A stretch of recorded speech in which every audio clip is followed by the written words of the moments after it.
ही गोष्ट काही महिन्यांपूर्वीची आहे. मला अनेकदा रात्री झोप येत नाही म्हणून मी माझ्या घराच्या गच्चीवर फिरायला जातो.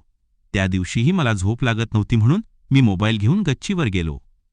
गाणी ऐकत फिरत असताना माझी नजर समोरच्या घराच्या गच्चीवर पडली. रात्र झाली होती त्यामुळे एका मंद बल्बच्या प्रकाशापलीकडे काहीच दिसत नव्हतं. एक मुलगी फोनवर कोणाशी तरी बोलत गच्चीवर फिरत होती, पण अंधारामुळे ती मला नीट दिसत नव्हती. थोड्या वेळाने तिने मोबाईल हातात घेतला, कदाचित कॉल संपला असावा आणि ती गच्चीवर फिरू लागली. दुसऱ्या दिवशी मी नेहमीप्रमाणे कामावर निघालो तेव्हा समोरच्या घरातून एक मुलगी बाहेर आली. अरे रे, काय अप्रतिम व्यक्तिमत्व होतं तिचं. तिच्या एका नजरेने मी तिचा चाहता झालो. नंतर कळलं की ती भाडेकरू आहे, 2 मुलांसह तिथे राहते. त्यानंतर रोज त्या सुंदरीचे दर्शन व्हायचं, पण तिच्याशी बोलण्याची संधी मिळत नव्हती. मी फक्त नजरेनेच तिच्यावर प्रेम करायचो आणि घरी परतल्यावर तिच्या नावाने हतबल होऊन राहायचो. एकदा संध्याकाळी मी बाजारातून काही सामान घेऊन येत होतो तेव्हा रस्त्यावर खूप गर्दी झाली होती. कदाचित एका रिक्षाचा अपघात झाला असावा. मी पाहिलं तर तीच मुलगी होती. तिच्या हातापायांना जखमा झाल्या होत्या. ती माझी शेजारी नसल्याने मी पोलिसांना सांगून तिला रुग्णालयात नेलं. तिथे मलमपट्टी करून डॉक्टरांनी औषध लिहून दिली. मी मेडिकलमधून औषध आणून तिला दिली आणि बाईकवर बसवून घरी आणलं. तिला तिच्या खोलीत सोडून मी निघालो. या दरम्यान आमच्यात काही बोलणं झालं नाही. काही दिवसांनी एका रात्री मी गच्चीवर फिरत होतो. पौर्णिमेची रात्र होती. चंद्राचा प्रकाश गच्चीवर पडला होता. मी फिरत असताना ती भाभी फोन घेऊन गच्चीवर आली आणि माझ्याकडे हसून फोनवर बोलू लागली. थोडा वेळ फिरून मी जायला निघालो तेव्हा तिने इशाऱ्याने मला थांबायला सांगितलं. फोन ठेवून ती माझ्याजवळ आली. काय सुंदर दिसत होती ती. जणू चालती बोलती स्वप्नसुंदरी. तिच्या चेहऱ्यावर आणि हास्यामध्ये काहीतरी आकर्षण होतं. तिला पाहतच राहावं असं वाटत होतं. तिने त्या दिवसाबद्दल धन्यवाद दिले आणि माझ्याबद्दल विचारू लागली. मीही तिच्या आणि तिच्या कुटुंबाबद्दल विचारलं. तेव्हा कळलं की तिचं नाव प्रिया आहे, वय 25, आणि ती गेल्या वर्षभरापासून नवऱ्यापासून वेगळी राहते. नवरा दारू पिऊन तिला मारायचा. लहान वयात लग्न झाल्याने प्रियाला 2 मुलं असूनही ती खूपच तरुण दिसते.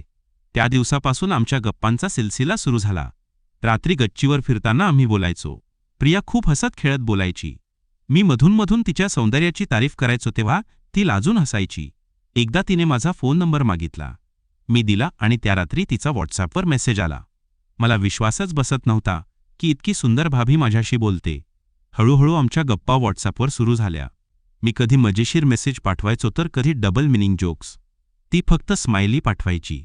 तिच्या बोलण्यातून आणि डोळ्यातून मला जाणवलं की नवऱ्यापासून वेगळं झाल्यापासून तीही एकटी आणि उत्सुक आहे. थोडी संधी घेतली तर कदाचित मला तिच्यासोबत सुंदर वेळेचा अनुभव घेता येईल असं वाटलं. मी तिची छोटी मोठी कामं करायचो ज्यामुळे ती माझ्यावर खुश होती. कधी ती कंटाळली की आम्ही फोनवर गप्पा मारायचो. एकदा प्रियाने दुकानातून सामान आणायला सांगितलं. मी सामान घेऊन तिच्या घरी पोहोचलो. मालक घरी नव्हता आणि वरचा मजला तिने भाड्याने घेतला होता. ती पांढऱ्या पेटीकोटात आणि हिरव्या ब्लाऊजमध्ये बसून काहीतरी करत होती. काय देखणी दिसत होती. आज काहीच नव्हतं असं वाटत होतं. हे पाहून माझ्या मनात आगच भडकली. थोडं निरीक्षण करून मी तिला हाक मारली. ती वळली आणि व्यक्तिमत्व बाहेर यायला आतुरलेले मला दिसले. 2 मुलं असूनही ती कमालीची दिसत होती. तिने माझ्याकडे पाहून नेहमीसारखं हसलं. मीही हसलो. तेव्हा तिची नजर माझ्या पायजम्यावर गेली जिथे माझी भावना लपत नव्हती. मला लाज वाटली पण तिने मला थांबून चहाला बोलावलं. मी लाजत बेडवर बसलो आणि भावनेला लपवायचा प्रयत्न करत राहिलो. ती किचनमध्ये गेली. चहा करत माझ्याशी बोलत होती आणि मी मागून तिच्या दिसणाऱ्या व्यक्तिमत्वाकडे पाहत होतो. प्रिया म्हणाली, काय झालं? काय लपवतायस? मी म्हणालो, काही नाही भाभी, काहीच नाही. प्रिया म्हणाली, अच्छा, तुझी गर्लफ्रेंड कोण आहे हे सांगितलं नाहीस अजून. मी म्हणालो, गर्लफ्रेंड असेल तरच सांगू, नाही तर काय सांगू? प्रिया म्हणाली, मग तुला कशी हवी गर्लफ्रेंड? तिच्या व्यक्तिमत्वाकडे पाहताना मी हरवून गेलो आणि म्हणालो, तुमच्यासारखीच हवी. ती मागे वळली आणि मला पाहत राहिली. मला वाटलं तिने माझी दाटलेली भावना पाहिली असेल, पण ती हसली आणि चहाचे 2 कप घेऊन माझ्याजवळ बेडवर बसली. प्रिया म्हणाली, अच्छा. तिच्या डोळ्यात खटाळपणा होता. मी हिम्मत करून म्हणालो, मला तुम्ही खूप आवडता. मला अशा बायका आवडतात ज्या सुंदर आणि भरदार शरीरयष्टीच्या असतात. प्रिया म्हणाली, काय पाहिलंस माझ्यात असं? मी म्हणालो, सांगू का? रागावणार तर नाही ना? प्रिया म्हणाली, नाही रागावणार, सांग बघू. मी म्हणालो, मला तुमचं हे परिपूर्ण व्यक्तिमत्व, तुमची मोहक हास्य सगळं आवडतं. ती आश्चर्याने पाहत होती पण मग हसली आणि म्हणाली, कधी कोणाला जवळून पाहिलंस का? मी नाही म्हणालो. ती म्हणाली, जा दरवाजा बंद करून ये. मी धावत जाऊन दरवाजा लावला. ती माझ्यासमोर उभी राहिली आणि हळूच व्यक्तिमत्व मोकळे करू लागली. काय अप्रतिम दृश्य होतं. आता ती माझ्यासमोर पूर्ण मोकळी होती.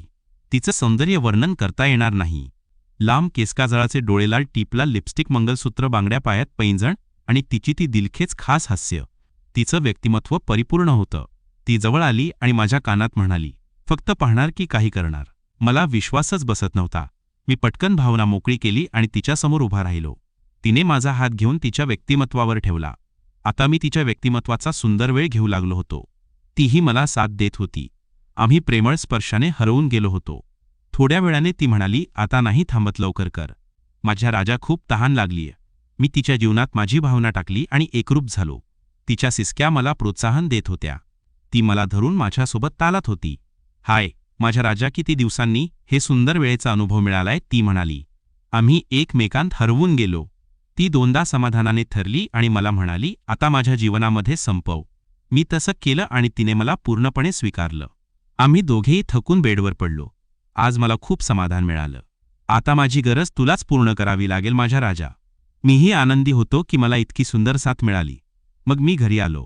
त्या रात्री मी घरी परतलो तेव्हा माझं मन अजूनही प्रियाच्या त्या मऊ स्पर्शात, तिच्या त्या मोहक हास्यात आणि तिच्या त्या बोलक्या डोळ्यात हरवलेलं होतं. माझ्या खोलीत आलो, लाईट बंद केली आणि बेडवर पडलो, पण झोप काही केल्या डोळ्यांना लागेना. माझ्या डोक्यात फक्त तिचं ते सुंदर रूप फिरत होतं आणि तिचं ते मोकळं व्यक्तिमत्व. मला वाटत होतं हे सगळं खरंच घडलं की स्वप्नातलं काहीतरी होतं, पण माझ्या हातावर अजूनही तिच्या केसांचा सुगंध आणि तिच्या व्यक्तिमत्वाची जाणीव होती. नाही, हे स्वप्न नव्हतं, हे खरं होतं. आणि तेही इतकं सुंदर की माझं मन त्यातून बाहेरच यायला तयार नव्हतं. सकाळ झाली. मी उठलो, तयार झालो आणि नेहमीप्रमाणे कामावर निघालो, पण आज माझं लक्ष काही कामावर लागत नव्हतं. ऑफिसात बसून मी फक्त तिचा विचार करत होतो. तिचं ते हसणं, तिचा तो खट्याळपणा आणि काल रात्रीचा तो अविस्मरणीय क्षण. माझा फोन हातात घेतला आणि व्हॉट्सॲप उघडलं. तिचा मेसेज अजूनही तिथे होता, थँक्यू, आज खूप मजा आली. मी हसलो आणि रिप्लाय टाईप करायला सुरुवात केली. भाभी, मजा तर मलाही आली, पण आता पुन्हा कधी? पण मग विचार केला, थोडं थांबावं. लगेच रिप्लाय केलं तर कदाचित मी खूप उतावळा वाटेन, म्हणून फोन बाजूला ठेवला आणि कामात लक्ष घालायचा प्रयत्न केला, पण मन काही ऐकत नव्हतं. दुपार झाली. ऑफिसातून सुट्टी घेऊन मी घरी परतलो. घरी येताना माझी नजर आपसुकच तिच्या घराकडे गेली, पण ती दिसली नाही. कदाचित मुलांना शाळेतून आणायला गेली असेल असं वाटलं. मी घरी पोहोचलो, जेवण केलं आणि थोडा वेळ टीव्ही पाहिला, पण माझं लक्ष काहीच लागत नव्हतं. शेवटी मी फोन उचलला आणि तिला मेसेज केला, भाभी काय करताय? थोड्या वेळाने तिचा रिप्लाय आला, मुलांना जेवण देते. तू काय करतोयस? मी लिहिलं, तुमचा विचार करतोय. तिने फक्त एक स्माइली पाठवली. मला हाय असं वाटलं, ती माझ्याशी बोलायला तयार आहे. हे पाहून माझ्या मनात आशेची एक लहर दौडली. संध्याकाळ झाली. मी गच्चीवर गेलो. आज चंद्र थोडा मंद दिसत होता, पण तरीही त्याचा प्रकाश गच्चीवर पसरला होता. मी फोनवर गाणी लावली आणि फिरायला लागलो. माझी नजर पुन्हा तिच्या गच्चीकडे गेली. ती तिथे नव्हती. थोडा वेळ वाट पाहिली, पण ती आली नाही. मी निराश होऊन खाली जायला निघालो. तेवढ्यात माझा फोन वाजला. स्क्रीनवर तिचं नाव दिसलं, प्रिया भाभी. माझं हृदय जोरजोरात धडकायला लागलं. मी कॉल उचलला. हॅलो भाभी. ती म्हणाली, हाय, कुठे आहेस? मी म्हणालो, गच्चीवर, तुम्हाला वाट पाहतोय. ती हसली आणि म्हणाली, अच्छा, थांब, मी येते. माझ्या चेहऱ्यावर हसू पसरलं. काही मिनिटांतच ती गच्चीवर आली. आज तिने लाल साडी नेसली होती आणि तिचे लांब केस मोकळे सोडले होते.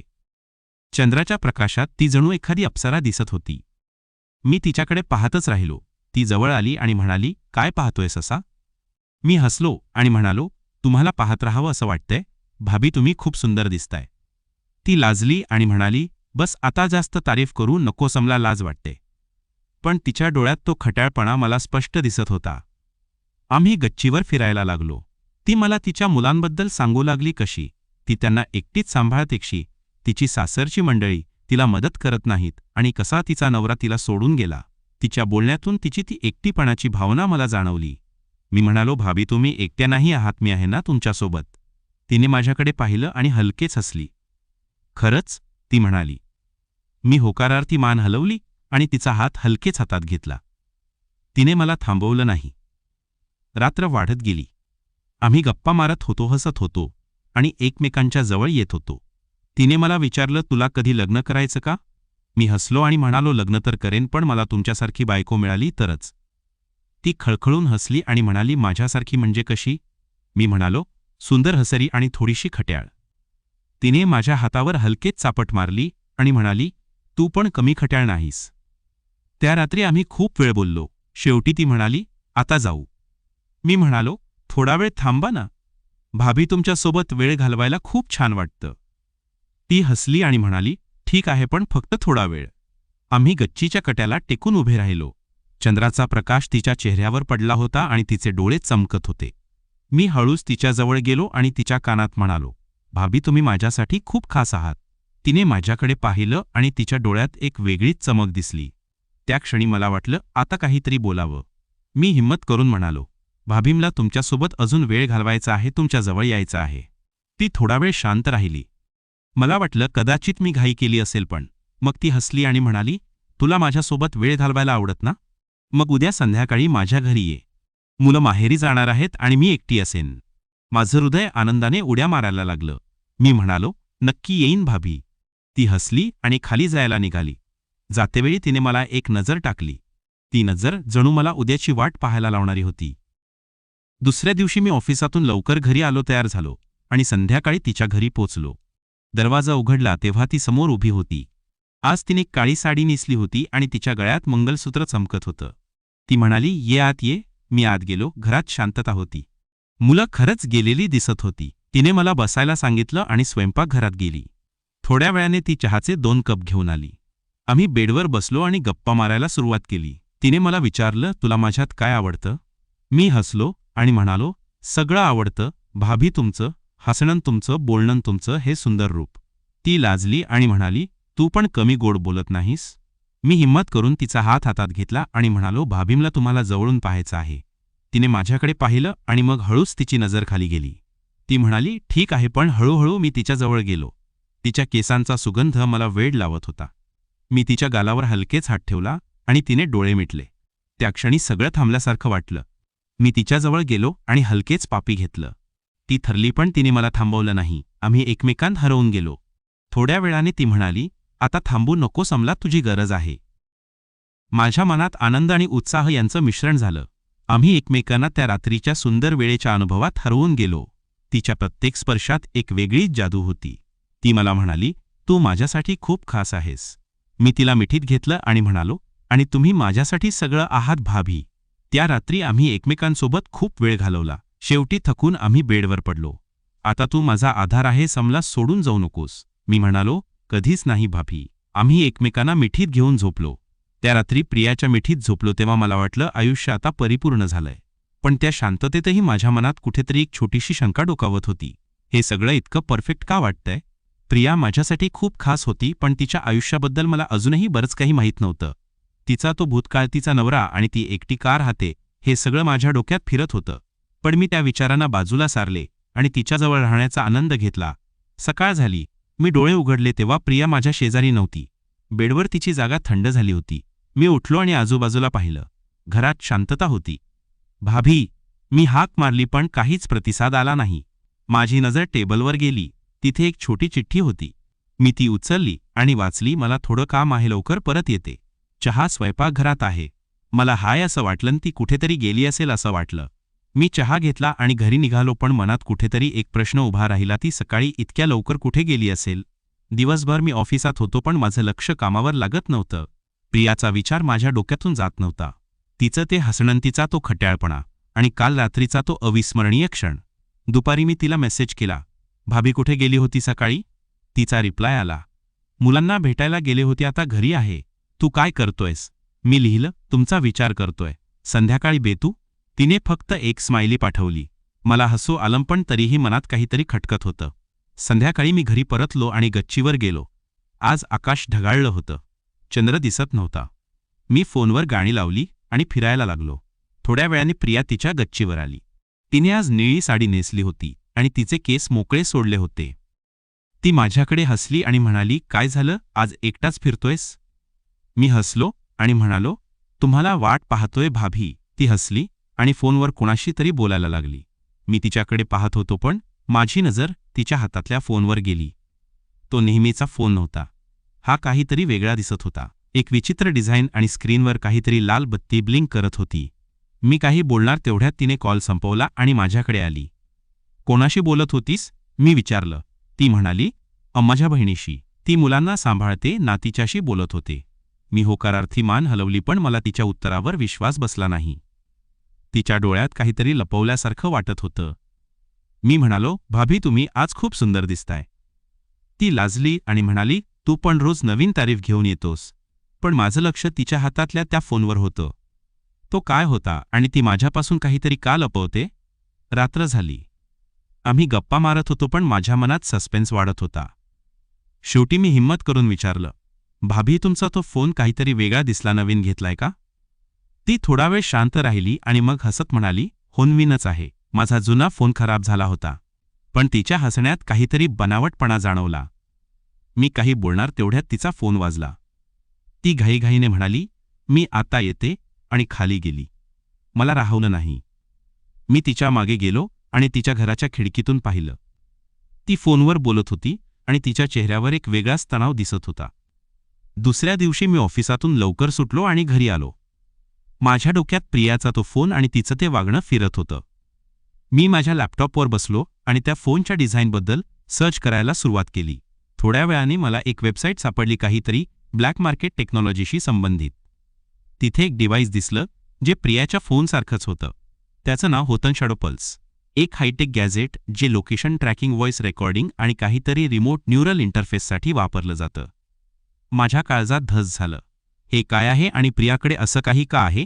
रात्री मी गच्चीवर गेलो. प्रिया तिथे आली पण आज ती थोडी गंभीर दिसत होती. मी विचारलं, भाभी काय झालं? तुम्ही ठीक आहात ना? ती हसली आणि म्हणाली, हो ठीक आहे, थोडं कामाचं टेन्शन आहे. मी हिम्मत करून म्हणालो, भाभी तुम्ही माझ्यापासून काही लपवताय का? ती थबकली. तिच्या डोळ्यात भीती दिसली पण ती लगेच हसत म्हणाली, काय लपवणार तुझ्यापासून? तू तर माझा खास मित्र आहेस. पण मला खात्री झाली ती काहीतरी लपवते. दुसऱ्या दिवशी मी ठरवलं, मला सत्य काय आहे ते शोधायचं आहे. मी एका मित्राला फोन केला जो टेक्नॉलॉजी एक्सपर्ट होता. त्याला प्रियाच्या फोनचं वर्णन सांगितलं. तो म्हणाला, ब्रो हे शॅडो पल्स आहे. हे फक्त काही खास लोकांकडेच असतं, जसं की गुप्तहेर किंवा काही खतरनाक लोक. तुझ्या भाभीकडे हे कसं आलं? माझ्या पायाखालची जमीन सरकली. प्रिया कोण आहे? ती खरंच भाडेकरू आहे की काहीतरी वेगळं आहे? तिच्या मागे संध्याकाळी मी तिच्या घरी गेलो. तिने दरवाजा उघडला आणि मला आत बोलावलं. मी म्हणालो, भाभीमला तुमच्याशी काही बोलायचं आहे. ती हसली आणि म्हणाली, बोल ना, काय आहे? मी थेट विचारलं, तुमच्याकडे शॅडो पल्स का आहे आणि तुम्ही खरंच कोण आहात? तिचा चेहरा पांढरा पडला. ती काही बोलणार तेवढ्यात तिचा फोन वाजला. तिने तो उचलला आणि तिच्या चेहऱ्यावर भीती पसरली. ती म्हणाली, तू इथून जा आता. मी म्हणालो, नाही, मला सत्य माहीत करायचं आहे. पण तिने मला ढकललं आणि दरवाजा बंद केला. मी घरी आलो पण माझं मन शांत होत नव्हतं. रात्री मला तिचा मेसेज आला, मला माफ कर पण मी तुला सत्य सांगू शकत नाही. माझ्या मुलांचं आयुष्य धोक्यात आहे. माझ्यापासून दूर राहा. माझ्या डोक्यात प्रश्नांचं काहूर माजलं. ती कोण आहे? तिचा नवरा खरंच दारोडा होता की काहीतरी वेगळं होतं? आणि हे शॅडो पल्स तिच्याकडे कसं आलं? दुसऱ्या दिवशी मी तिच्या घराकडे गेलो पण घर रिकामं होतं. प्रिया आणि तिची मुलं गायब झाली होती. टेबलवर फक्त एक छोटी चिठ्ठी होती, मला शोधू नकोस, तुझ्यासाठीच हे चांगलं आहे. माझ्या हातात तिचा तो फोन होता. तिने तो तिथे सोडला होता. मी तो उचलला आणि स्क्रीनवर एक मेसेज दिसला, टार्गेट लॉक अननोन युजर. माझ्या अंगावर काटा आला. हा मेसेज माझ्यासाठी होता का? त्या रात्री मला झोप लागली नाही. माझ्या फोनवर एक अननोन नंबरवरून कॉल आला.